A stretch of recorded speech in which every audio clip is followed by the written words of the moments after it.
एक घने जंगल में एक यतीम कौवा रहता था। उसका नाम कालू था। कालू कभी न नहाता न सफाई करता, इसीलिए उसके जिस्म से हर वक्त बदबू आती रहती थी। दूसरे परिंदे तो दूर, कोई उसके पास बैठना भी पसंद नहीं करता था। कालू का ना कोई घर था न ठिकाना। वो कभी किसी शाख पर, कभी किसी दरख्त पर अपनी तन्हा जिंदगी गुजार रहा था। कालू एक खूबसूरत कौवा रानी को दिल ही दिल में पसंद करता था और उससे शादी के ख्वाब देखता रहता था। एक दिन रानी अपने घर के बाहर बैठी आईना देखकर सिंगार कर रही थी और गुनगुना रही थी। अचानक कालू आ गया और फिल्मी अंदाज में गाना गाने लगा, लेकिन रानी ने गुस्से से नाक सिकोड़ ली। खबरदार, ख्वाब देखना बंद कर दो। ना तुम्हारे पास घर है ना काम, ऊपर से सालों से नहाए भी नहीं। मैं तुम जैसे बदबूदार कौवे से शादी करूं? दफा हो जाओ यहां से। कालू दिल टूटा, सर झुकाए उड़ गया। नकली खूबसूरती का फरेब। कुछ देर बाद कालू ने एक रंग बिरंगे मुर्गे को देखा जो कई मुर्गियों के साथ खुशी खुशी घूम रहा था। कालू ने सोचा, जरूर इसके पास मुर्गियों को पटाने का कोई जादू है। मुर्गे ने हंसते हुए कहा, ये जादू नहीं, मेरे खूबसूरत रंगीन पर हैं। ये सुनकर कालू के दिमाग में शैतानी ख्याल आ गया, मैं भी रंगीन बनूंगा। वो मोर, तोते, कबूतर, नीलकंठ सबसे पर चुराता रहा। फिर बंदर मामू की दुकान पर जाकर सब पर अपने जिस्म पर चिपकवा लिए। आईने में खुद को देखा तो खुद भी ना पहचान सका। अब तो रानी जरूर मुतासिर हो जाएगी। लेकिन जैसे ही रानी ने उसे देखा, वो डर के मारे चीख पड़ी। दूसरे कौवे भी आ गए और कालू को खतरनाक परिंदा समझकर मारने लगे। अपनी पहचान बदलकर, झूठा रूप बनाकर किसी को मुतासिर नहीं किया जा सकता। जो हम हैं वही सबसे बड़ी ताकत है।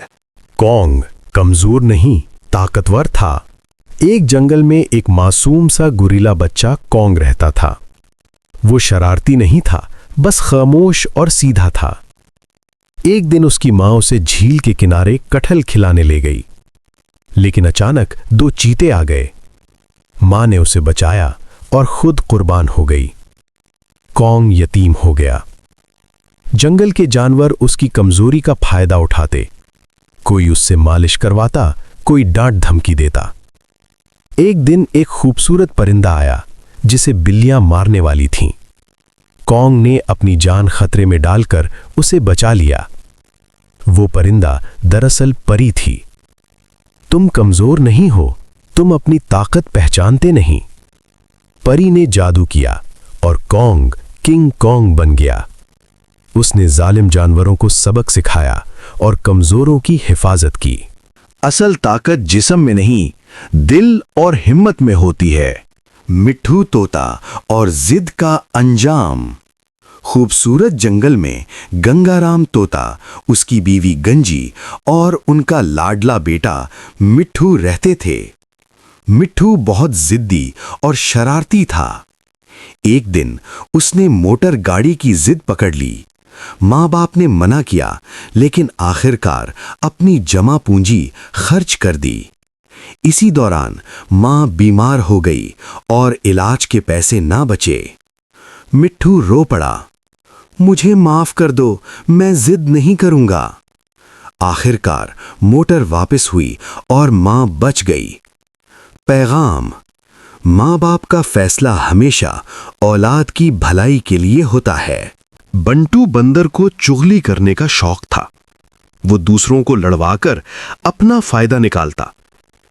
एक दिन उसे हवा में उड़ने वाला गुब्बारा मिल गया। अब वो ऊपर से सब देखकर और ज्यादा फसाद करने लगा। आखिरकार जानवरों ने मिलकर गुब्बारा फाड़ दिया।